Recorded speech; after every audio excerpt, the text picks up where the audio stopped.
नमस्कार, मी दिनेश कांजी न्यूज डंकाच्या स्टुडिओमध्ये आपलं सगळ्यांचं मनापासून स्वागत करतो. आज विशेष दिवस आहे, ऐतिहासिक दिवस आहे, कारण पहाटे भारताने पाकिस्तानचा कार्यक्रम करून टाकलेला आहे. पाकिस्तानवर जवळजवळ 24 मिसाईल्स फायर केलेले आहेत आणि अशा दिवशी आज आपल्या स्टुडिओमध्ये एक विशेष पाहुणे आलेले आहेत. विश्व हिंदू परिषदेचे संघटन मंत्री श्री मिलिंद परांडेजी. नमस्कार मिलिंदजी. आजचा दिवस खूप महत्त्वाचा आहे भारताच्या दृष्टीने, कारण भारताने आपल्या क्षमतेचा परिचय जगाला दाखवलेला आहे आणि आजच्या दिवशी आपण इंटरव्ह्यू करतोय.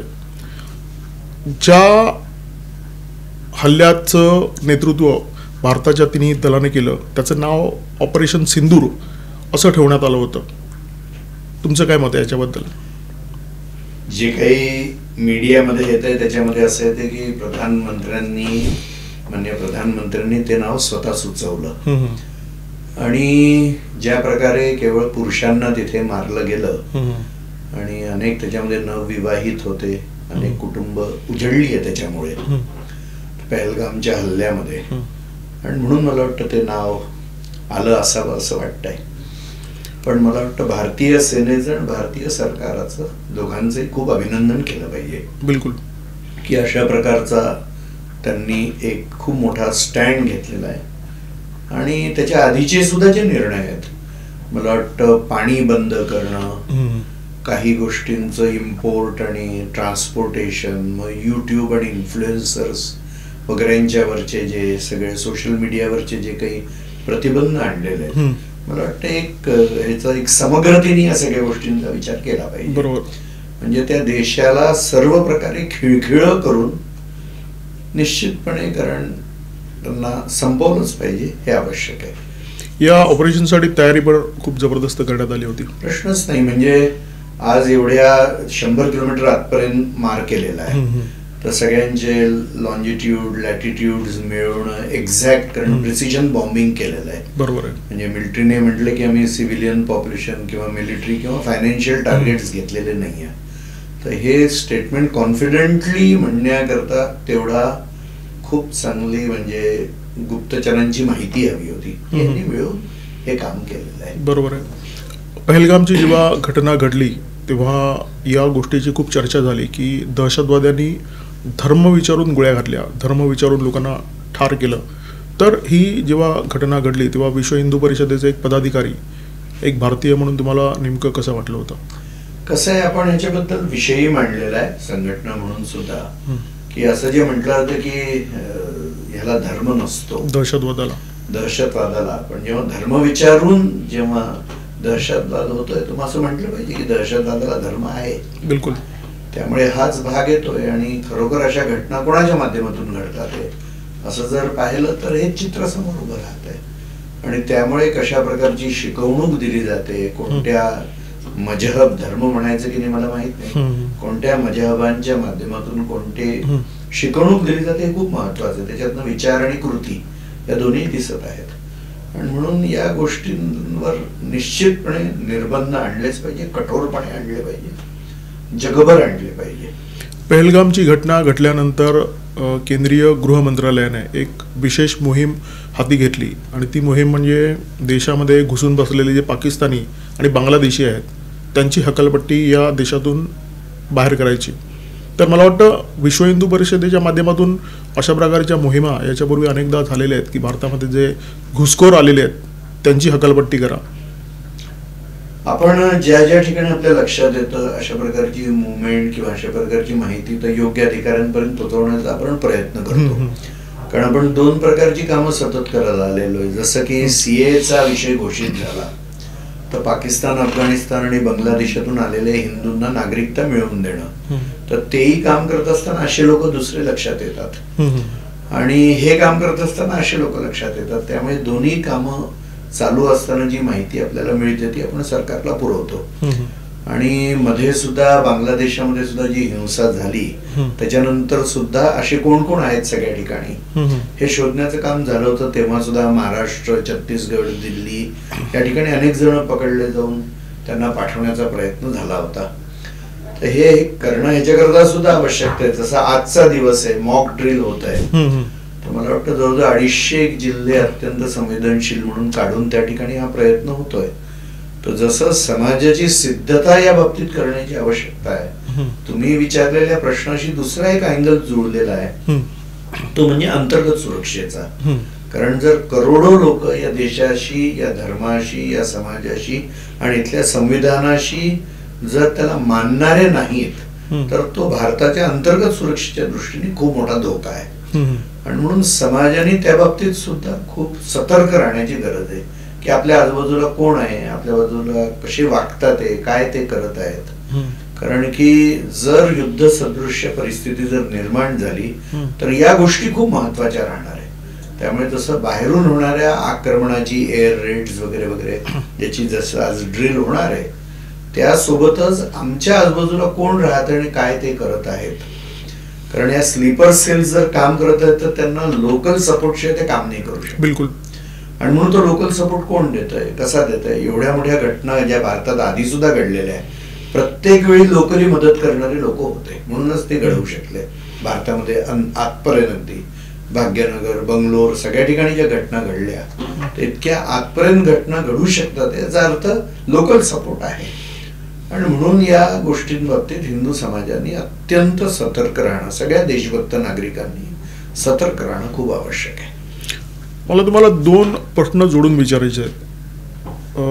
ही जी साफसफाई केंद्रीय गृहमंत्रालयाने हाती घेतली त्याच्यानंतर एक किस्सा उघड झाला मुरादाबादमधला, की मुरादाबादमध्ये पाकिस्तानी महिला आल्या, 5 पाकिस्तानी महिला, आणि गेल्या काही वर्षामध्ये त्यांनी 95 मुलांना जन्म दिलेला आहे. म्हणजे ही एक घटना. आणि दुसऱ्या बाजूला अशा प्रकारची माहिती वारंवार उघड होते की हिंदूंचा जनन दर जो आहे तो सातत्याने घसरतोय. म्हणजे एका बाजूला जनन दर घसरतोय आणि दुसऱ्या बाजूला बाहेरून घुसखोर येत आहेत आणि इथे त्यांची संख्या वाढवत आहेत. तर एकूणच याच्यामुळे अंतर्गत सुरक्षेला काही धोका निर्माण झाला आहे.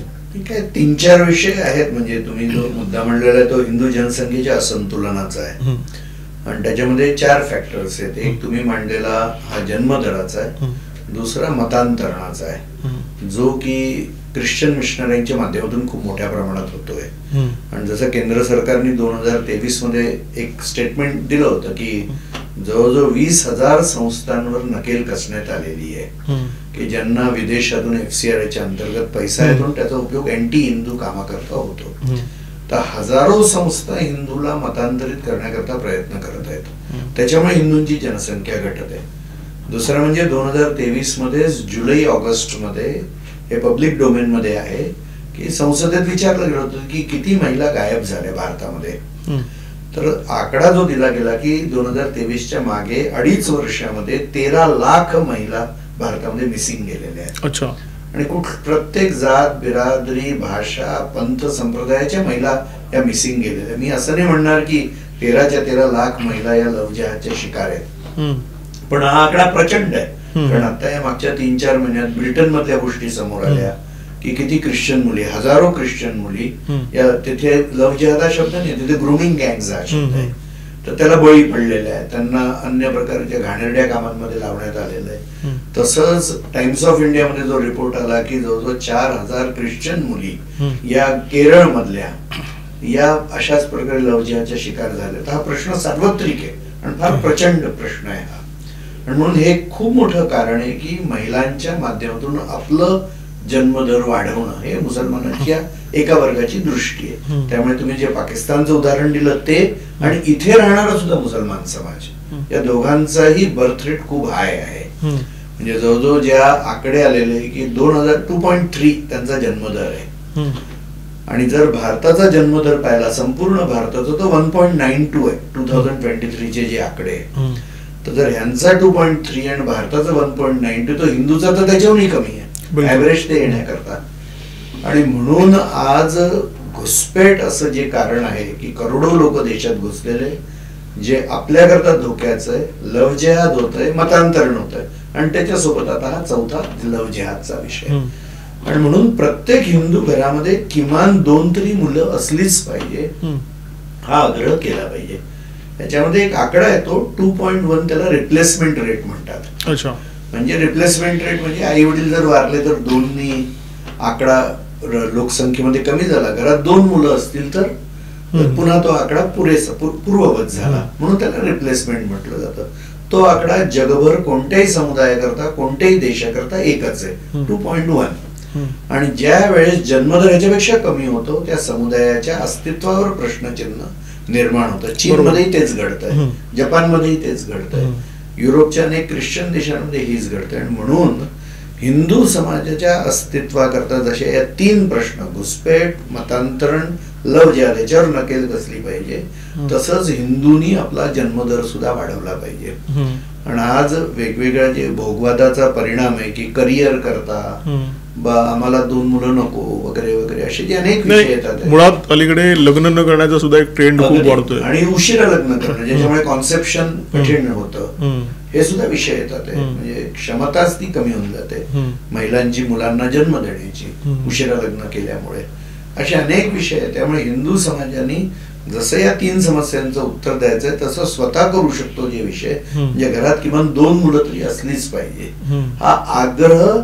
म्हणजे जर 18 वर्षाच्या कमी मुलींनी लग्न करणं आणि 21 वर्षाच्या कमी वयाच्या मुलांनी लग्न करणं हा जर लीगल अपराध आहे, तर उशिरा विवाह करणं हा सामाजिक अपराध आहे. बिलकुल. आणि 2 पेक्षा सुद्धा कमी मुलं जन्माला देणं हा सुद्धा सामाजिक अपराध आहे. आपण केवळ स्वतःकरता नाही जगत आहे, या देशाकरता, समाजाकरता, धर्माकरता सुद्धा जगलं पाहिजे. बरोबर आहे. हा जो पहलगाममध्ये दहशतवादी हल्ला झाला त्याच्या आधी देशामध्ये एक विषयाची खूप चर्चा होती, तो म्हणजे वक्फ. आणि जेव्हा सरकारने हा कायदा संसदेमध्ये मंजूर केला तेव्हा अशा प्रकारचे आक्षेप घेण्यात आले की आमच्या मालमत्तेवर सरकार नियंत्रण निर्माण करू इच्छित आहे. पण जर हिंदूंचा जर विचार केला तर हिंदूंच्या मंदिरावर ऑलरेडी सरकारचं नियंत्रण आहे, तर त्याच्याबद्दल विश्व हिंदू परिषद आवाज का नाही उठवत आहे? कसं आहे, ब्रिटिशांच्या काळापासून ही पक्षपातपूर्ण व्यवहार आपल्या हिंदू समाजाच्या विरोधात चालू आहे. आणि दुर्भाग्याने भारत स्वतंत्र झाल्यावर इथल्या सरकारांनी तो विषय चालूच ठेवलेला आहे.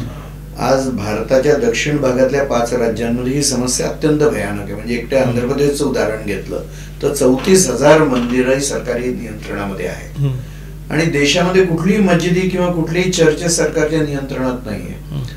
आणि हिंदू समाज स्वतःच्या मंदिरांना सांभाळण्याकरता पूर्णतः सक्षम आहे, पण हा एक पक्षपातपूर्ण व्यवहार केला जातोय. आणि म्हणून आता विश्व हिंदू परिषद, आचार्य सभा, अधिवक्ता परिषद, अनेक हायकोर्टाचे रिटायर्ड चीफ जस्टिसेस, अनेक सुप्रीम कोर्टाचे वकील मोठमोठे असे मिळून एक थिंक टँक बनलेला आहे.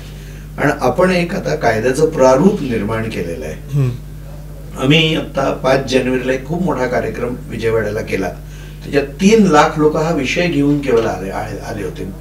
आम्ही माननीय मुख्यमंत्र्यांना भेटलो, त्यांना ते प्रारूप दिलेलं आहे, आंध्र प्रदेशच्या मुख्यमंत्र्यांना. आता या वर्षभरामध्ये देशातल्या सगळ्या राज्यातल्या मुख्यमंत्र्यांना भेटायचा कार्यक्रम आहे. ती भेटण्याची प्रक्रिया सुरू सुद्धा झालेली आहे.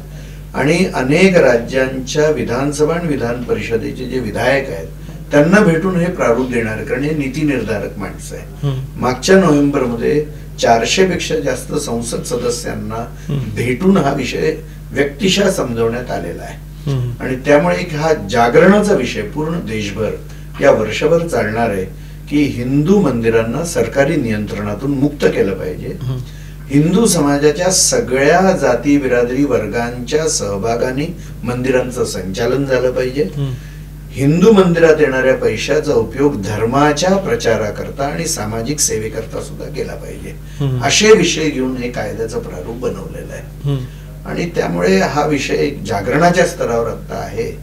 आणि आपल्याला या दिशेला न्यायचंय की सर्व मंदिर हा हिंदू समाज स्वतः सांभाळेल, त्या दिशेपर्यंत त्याला आणून सोडायचं आहे आपल्याला. हा आपल्या दृष्टीने पुढच्या काळातला खूप महत्वाचा विषय विश्व हिंदू परिषदेने हातात घेतलेला आहे. गेल्या काही काळामध्ये अशा गोष्टी सुद्धा निदर्शनास आलेल्या आहेत, विशेष करून आंतरराष्ट्रीय पातळीवर, की हिंदू मंदिरांना किंवा गुरुद्वारांना टार्गेट करण्यात येतं अनेक देशामध्ये. तर विश्व हिंदू परिषद, मला वाटतं सगळ्या जगभर विश्व हिंदू परिषदेचं कार्य आहे. तर ठिकठिकाणी जो हिंदू समाज नोकरी धंद्यानिमित्त गेलेला आहे त्याला संघटित करण्यासाठी आपण नेमकं काय करत असतो? आपण जवळजवळ 30 देशांमध्ये आता काम करतोय. आणि याच्यामध्ये हे जे हल्ले झालेले त्याच्यामध्ये ऑस्ट्रेलिया आहे, कॅनडा आहे आणि अमेरिका आहे. या 3 देशांमध्ये आणि ब्रिटन या ठिकाणी अशा प्रकारच्या घटना जास्त घडतात. आणि मग लिबरलिझमच्या नावावर या गोष्टी घडतात. आता अमेरिकेत सत्ता बदल झाल्यामुळे थोडं परिवर्तन होईल असं वाटतंय. तसंच कॅनडामध्ये सुद्धा सत्ता बदल झालेला आहे आणि म्हणून सुद्धा काही बदल होईल असं वाटतंय. कॅनडामध्ये मला वाटतं पक्ष तोच आहे. पक्ष तो, माणूस बदलला, वृत्ती बदलेल त्याची, कारण ऍटिट्यूड्स बदलतील. आणि जी माणसं खालिस्तानी विचारधारेची होती किंवा क्रिमिनल गँग्स पैकी होती आणि जे सत्तेमध्ये सहभागी होते ते हरलेत इलेक्शन. ती माणसंही हरली, पक्षही हरलाय. त्यांचं एकदम जे एक ब्लॅकमेलिंगची ताकद होती ती एकदम कमी होऊन गेलेली आहे त्यांची. 20-21 वरनं एकदम 7 वर ते आलेले आहेत. त्यामुळे आज त्या भागामध्ये हिंदू समाजाला भेटून, हिंदू समाजाला संघटित करून ह्याच्याकरता आवाज उठवणं, ह्याच्याकरता तिथे लिगली लॉबिंग सुद्धा होतं किंवा ज्याला ऍडव्होकेसी हा शब्द प्रयोग वापरला जातो. तर अशा ऍडव्होकसीचे सुद्धा प्रयत्न विश्व हिंदू परिषद त्या ठिकाणी करतंय. आणि मग मंदिरांना भेटून मंदिरांना एका प्लॅटफॉर्मवर आणण्याचा प्रयत्न आपण करतो. जसं राम जन्मभूमीच्या निमित्ताने आता आपण अमेरिकेत 800 पेक्षा जास्त मंदिरांशी संपर्क केला. मंदिर जवळजवळ एक 1200च्या वरती मंदिरं अमेरिकेत आहेत. त्याच्यात 800 पेक्षा जास्त मंदिरांशी व्यक्तिशः आपला संपर्क झालेला आहे. त्यामुळे असाच प्रयत्न आपण आता सगळ्या देशांमध्ये करून ही मंदिर एक शक्ती म्हणून कशी उभी राहतील आणि मग तिकडले जे लोकप्रतिनिधी आहेत जे त्या कॉन्स्टिट्युएन्सी मध्ये असतात. आणि कारण हिंदू हा मोस्ट हायली एज्युकेटेड मायनॉरिटी आहे अमेरिका आणि युरोपमध्ये. मोस्ट ॲफ्लुएंट मायनॉरिटी आहे ज्यू समाजाला जर सोडलं तर.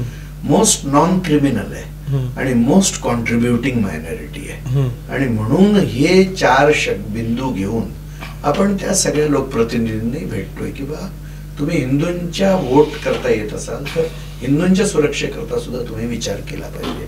तर अशा अनेक संघटना एकत्र येऊन अशा प्रकारचे प्रयत्न करत आहेत. त्यामुळे मला वाटतं की निश्चितपणे त्याचा परिणाम हा जगभर होईल. मला असं वाटतं की राम जन्मभूमी आंदोलन जे होतं त्या आंदोलनाच्या नंतर हळूहळू पुढच्या काही दशकामध्ये आपण हिंदू आहोत याचं भान हिंदू समाजाला येऊ लागलं. आणि आज तर खूप चांगली परिस्थिती आहे हिंदुत्वाच्या दृष्टीने. परंतु दुसऱ्या बाजूला देशासमोर ज्या समस्या आहेत किंवा हिंदू समाजाच्या समोर ज्या समस्या आहेत त्यासुद्धा अक्राळ विक्राळ होताना दिसत आहेत.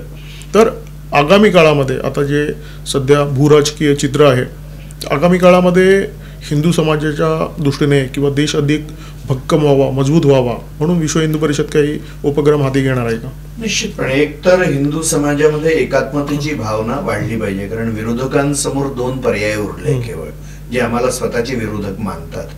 एक तर हिंसेनी हिंदू समाजाला घाबरवणं. तर हिंदू समाज हिंसेनी घाबरत नाही. तो त्या हिंसेला दाबून टाकायला हिंदू समाज समर्थ आहे. कायदा म्हणून मिलिटरी, पोलीस, सरकार जे करेल ते सरकार करेलच. पण हिंदू समाज म्हणून सुद्धा स्वतःची सिद्धता, स्वतःची तयारी, समज कायद्याच्या चौकटीत राहून हिंदू समाजाने केली पाहिजे. म्हणून हिंदू समाजाला संघटित करून उभं करणं, एकात्म भावनेने उभं करणं. कारण की दुसरा प्रयत्न जो आहे विरोधकांचा तो हे की हिंदूला हे समजवण्याचा ते प्रयत्न करतात की तुम्ही हिंदू नाही. आणि मग जाती, भाषेच्या, पंथ संप्रदायाच्या आधारावर हिंदू हिंदूशी कसा लढेल हा त्यांच्या दुसऱ्या प्रकारचा प्रयत्न आहे. म्हणून हिंदू अस्मितेचं जागरण आणि हिंदूला एकात्म रीतीने उभं करणं हे आपल्या कामाचा पहिला प्रश्न आहे. दुसरी गोष्ट की हिंदू समाजाच्या सामाजिक कुरीती आहेत त्या दूर करून, जसं जातीभेदाचे काही ठिकाणी विषय अजूनही आहेत, त्याच्यानंतर ज्याला हुंडा म्हणतो त्याचे विषय आहेत, कन्या भ्रूण हत्या आहे वगैरे वगैरे. आणि आता नशेचं प्रमाण खूप वाढत आहे. ड्रग्ज आणि दारू युवकांमध्ये खूप मोठ्या प्रमाणात आहे. त्या बाबतीत आपण सुद्धा खूप मोठं जागरण आता करतोय. कारण आपली जर तरुण पिढी याला बळी पडली तर समाजाचं खूप मोठं नुकसान आहे. म्हणून आपल्या आतल्या दोषांचं निर्मूलन करण्याकरता प्रयत्न हा आपला दुसरा प्रयत्न आहे. अस्मितेचं जागरण, एकात्मतेचं जागरण आणि या दृष्टीने प्रयत्न. आणि जो आपला कमजोर वर्ग आहे समाजातला, करोडो लोक आजही गरिबी रेखेच्या खाली आहेत. आज विश्व हिंदू परिषद हजारो सेवा प्रकल्प चालवतं. शिक्षण, स्वरोजगार, स्वास्थ्य. तर या सगळ्या कामाला खूप मोठा कसा आपण त्याला ताकद देता येईल. आपला आता जवळजवळ 1/3 जिल्ह्यांमध्ये सेवा कार्य आहेत भारताच्या. 5,500पेक्षा जास्त सेवा कार्य आपण चालवतो, रोज चालणार आहे. आता हे 100% जिल्ह्यापर्यंत आपण पुढच्या 1-2 वर्षात नेऊ अशी आपली योजना आहे. त्यामुळे समाजाचं उत्थान आणि मग त्यांच्यामध्ये एक धर्म देशाबद्दलचं एक राष्ट्रीय चारित्र्याचा निर्माण, या दृष्टीने विश्व हिंदू परिषद आता प्रयत्न करत आहे. अच्छा, एक शेवटचा प्रश्न आता तुम्ही जे म्हणालात त्याच्या अनुषंगाने विचारतो की गृह मंत्रालयाने नक्षलवाद मोडून काढण्यासाठी खूप मोठी मोहीम गेल्या काही वर्षामध्ये हाती घेतलेली आहे आणि मला वाटतं नक्षलवाद आता शेवटाकडे प्रवास करतोय. नक्षलवादी जिथे आपला अड्डा बनवतात त्या सगळ्या जंगलांमध्ये किंवा वनवासी क्षेत्रामध्ये विश्व हिंदू परिषदेचं काम आहे. तर हा जो एकूण नक्षलवाद्यांचा उपद्रव आहे तो कमी करण्याच्या दृष्टीने विश्व हिंदू परिषदेने काही सरकारच्या सोबत किंवा स्वतंत्रपणे काम केलं आहे का? कसं आहे की नक्षलवाद जिथे आहे, कुठे जिथे कमी आहे काही ना काही, म्हणजे तिथे ते शिरायचा प्रयत्न करतात आणि त्या भावनेला एक्सप्लॉइट करण्याचा प्रयत्न करतात. आणि म्हणून आपला प्रयत्न तिथे जाऊन एकतर स्वाभिमान जागृत करणं, त्यांना आपल्या देशाशी जोडून ठेवणं, हा प्रयत्न असतो. आणि म्हणून जनजातीय क्षेत्रामध्ये आज आपण काम करतोय आणि आपल्या संघटनांचा प्रवेश तिथे झाल्यावर निश्चितपणे देशभक्तीचा भावना, धर्मभक्तीची भावना जागृत होते. आज आपण 100पेक्षा जास्त, जवळजवळ 1,200 हॉस्टेल्स चालवतोय अशा सगळ्या क्षेत्रांमध्ये. आपल्या जवळजवळ अशा क्षेत्रांमध्ये 400पेक्षा जास्त शाळा चालतात. त्यानंतर आपण सिंगल टीचर अशा प्रकारचे सुद्धा अनौपचारिक शिक्षणाचे हजारो प्रकल्प अशा सगळ्या क्षेत्रांमध्ये. एकल अजून एक वेगळा प्रयत्न आहे, तो चांगलाच प्रयत्न आहे. तो प्रयत्न सुद्धा हजारो गावांमध्ये आता आहे. अशा विश्व हिंदू परिषदेच्या माध्यमातून असे आपले प्रयत्न सुरू आहेत. धार्मिक यात्रांचं आयोजन, जसं आता कुंभामध्ये अनेक ठिकाणच्या अशा जनजातीय बंधूंना वनवासी क्षेत्रातून आपण कुंभामध्ये हजारोच्या संख्येमध्ये नेलं होतं. आणि ज्या ठिकाणी ख्रिश्चन मिशनऱ्यांचं काम आहे किंवा मुसलमानांचा प्रवेश होतोय, मुसलमान हे वनवासी क्षेत्रातल्या मुलींशी विवाह करून पॉलिटिकल प्रोसेस मध्ये शिरण्याचा प्रयत्न करतात. झारखंडमध्ये होत आहे. त्यामुळे अशा अनेक ठिकाणी घडते या गोष्टी. तर या ठिकाणी मग मतांतरण थांबवणं आणि परत आणणं, या रीतीने आपण आता वेगवेगळ्या प्रकारे काम करतोय. आणि संतांचं एकत्रीकरण, वनवासी समाजातले साधू, आज ज्या 712 जनजाती आहेत भारतामध्ये, तर त्यांच्यामध्ये आपण काम करण्याचा प्रयत्न करतोय आता पूर्ण देशामध्ये. आणि मग त्यांचे प्रवचनकार, कीर्तनकार, साधू, मग यांच्याशी संपर्क, त्यांच्या परंपरांना जिवंत ठेवण्याकरता त्याला लिपी देण्याचा प्रयत्न, कारण त्यांच्या मौखिक परंपरा आहेत. आणि त्यासोबतच त्या ठिकाणी सेवा कार्य आणि धर्माच्या जागृतीचं काम, अशा रीतीने विश्व हिंदू परिषद आता काम करत आहे. मिलिंदजी, तुमचा प्रवास खरं तर देशभरात असतो, खरं तर जगभरात असतो. तुम्हाला विचारण्यासारखे बरेच प्रश्न आहेत, परंतु तुम्हाला वेळेची मर्यादा आहे हे लक्षात घेऊन मी आटोपता घेतो. तुम्ही स्टुडिओमध्ये आलात आणि खूप छान माहिती दिली, त्याबद्दल मनापासून धन्यवाद. नमस्कार. आणि आपल्या या जो काही आपला प्लॅटफॉर्म आहे, हा न्यूज आहे, त्याला माझ्या शुभकामना. कारण आपण जागरणाचं काम करतोय, ते अधिक चांगलं व्हावं, या माझ्या शुभकामना.